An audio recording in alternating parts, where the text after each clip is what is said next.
G'day everybody, how are you? G'day. I'm here with the famous Mr. Alan Deegan. Thanks, mate.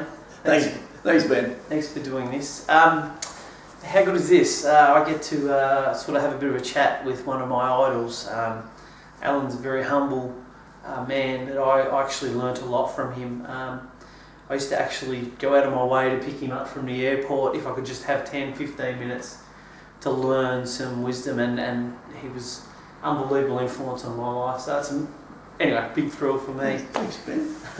So talk about how long ago did you start in your own business, your own networking business? It was the last day of October 1985. I saw a multi-level plan. Yep. I had a little farm, sheep, 2 kids, 2 jobs, ran a motorcycle shop in Ringwood, and bounced at a hotel. Nothing flash.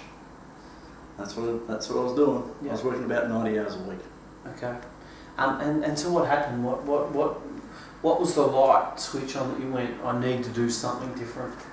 I think most men get to about 30, around that 30 mark, and then just discover that perhaps the life they thought they were going to have wasn't happening. Yeah. Now, I had an exciting life. I raced motorcycles there for a while, but hit 30, I thought, well, I'm not going to be rich, so I better have some sort of lifestyle. So I bought a little property to really work hard.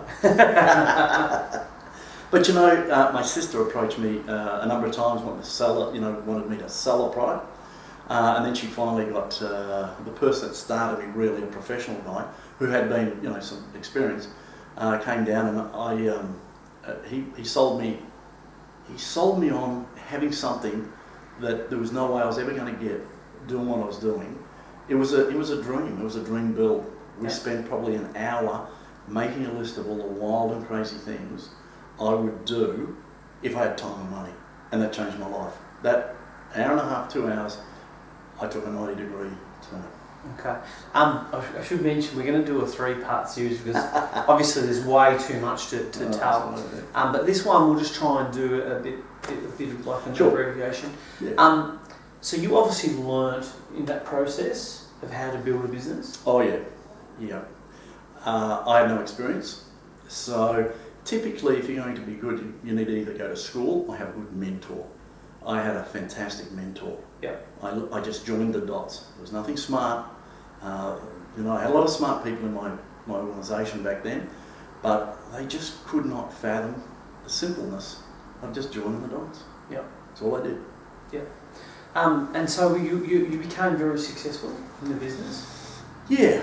I should mention you got to the level of diamond, which is, trust me, it's a very, very incredible for what we were doing, yeah. Oh my gosh. Yeah. It was like magic to make it happen. It was. It was. Yeah. So just talk, tell me about the point where you started to taste success. What happened? Talk about that. Because success. Probably the first year we started making some money. The real taste of success was when I could duplicate what my sponsor or my coach showed me, and once I started showing it and becoming part of the activity of building my own business, I really tasted success. It was only a matter of doing it enough times. Yeah. Repeated the same steps. Yeah. I was away. Yeah. So then you obviously some mates. So what was some of the first things you did when you made some big money? Oh, some big money. Oh heck! We bought our dream acre. Yeah. Tennis court, swimming pool. We used to drive past that regularly on the way to building it. And that was probably three and a half years after we got started. That was some of it, I suppose. And travel. We had travel of the month at one point. Yeah. And when you're dragging 5 and 6 and 7 kids, it starts getting expensive. Yeah. But it was fun. I'll tell you one story that I would like to talk about was I remember you used to always take one of your children away with you and it would just be a one-on-one holiday. How did that idea come up? It just naturally occurred. When you, for those guys out there that have got larger families, when you take out 4 or 5 kids, you can't devote one-on-one time. They're just like, they're all going crazy, they're all running around. And I came back and I said to my wife, I said, look, I'm just going to take one at a time and really get to know them. I think that's the best way of doing it. And when I did a world trip, we'd be away for like a month, and we had constantly had letters from the teachers in school saying you really can't take them out of school for so long. But yeah, it'd be 30 days, 35 days. We'd do the US, New York, Europe, England, Wales, you know, and we had people in our organisation through those countries. So it was like visiting uncles and aunties and cousins. Yeah. Yeah. Beautiful. And so obviously something happened and that didn't work out. Do you want to elaborate on that? Not really. I don't want to get sued yet. Well, anyway, let's just say you had to start again. We had to start again, yeah. And then what happened? Talk a bit about how we met through Facebook. Yeah, we did. Although I remember you from picking us up on the odd occasion in the car and taking us to functions which we were speaking at. But yeah, through Facebook, I suppose this is a wild part of the story. Knowing what I had come from and basically had to start again, the world had moved on after 23 years of doing what I was doing. So I thought multimedia, technology, and as you know, I spent 7 days of my own time at free. I didn't have the money to spend the 20 grand to go to these things, but they had free seminars over the weekend. So I spent 7 days of my own time learning something about multimedia, especially Facebook. And I got out of those weekends. I was frustrated. I knew how great it was, and then along came Ben, and I'll be honest here, it was low enough flying and going slow enough that I could get a hook into it.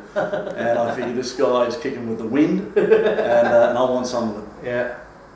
So talk about what appeals about this business. Why is this such a good business? Oh, we got to tell the people that? Yeah. Look, coming from where I came from with I nearly did 100,000 kilometres in 1 year going diamond. Yeah. This, I make a call, I send a video out, we put some results on Facebook, we put some good stories on Facebook, we put some smiles, some great times, and they want to join us. It's amazing, isn't it? It really just doesn't seem legal. Compared to the work you used to have to do. Oh yeah. I shudder. So, just for the average sort of person looking at this, what do you think are the probably real key principles that you need today to build a successful business?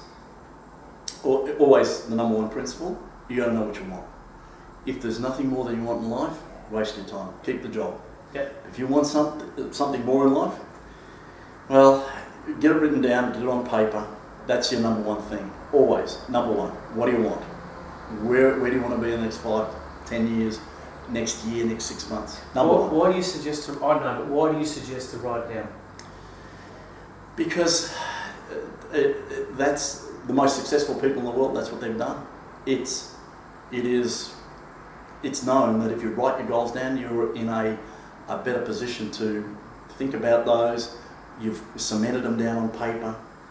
If you read them on a regular basis, even better again. If you're going to be on the toilet door, so it just frustrates you, so you get busy doing something. I mean, I got a lot of tips on keeping yourself busy. But yeah, number one, get it down on paper. Keep working on them. And if you've got a spouse, incorporate the spouse. Because there's nothing worse than hitting the ball and dragging George. So what else would you recommend, especially in today? Because business, as you said, business has changed. Oh yeah. What else would you recommend? I would recommend listening to your coach, the person that got you started. Don't try and reinvent the wheel. Yep. Go with the flow. Kick with the wind. Kick with the wind. Kick with the wind. A great friend of mine said that once. Kick with the wind. Apply yourself in that way, yep. and until you get the heartbeat of it, and then you can either run faster or you can slow up, but get some pace happening. You cement down some times that you would want to go and spend building your business, and obviously sending a video doesn't take long, and then ringing the person back doesn't take long. Yeah. And then maybe have a launch, have some people over. The product just speaks for itself, and It's too easy. It is. It's a wonder we're not locked up.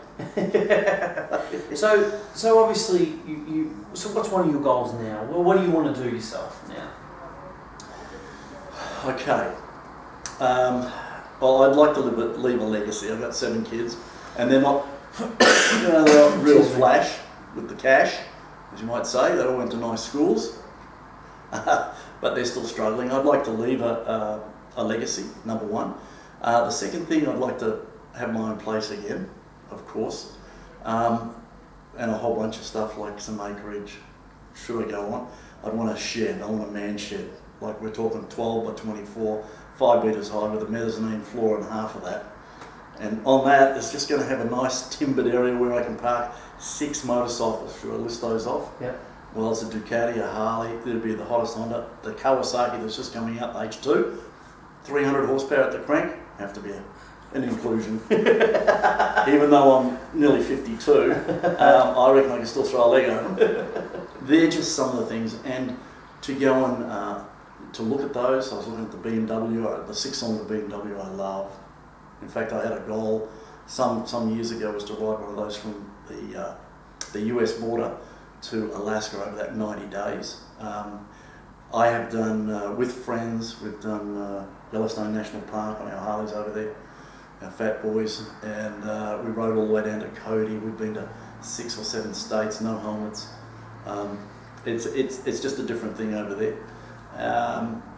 Those sorts of things I want to duplicate again. I want to do those every year. I don't know, Hawaii's a great place to go to, great fun place.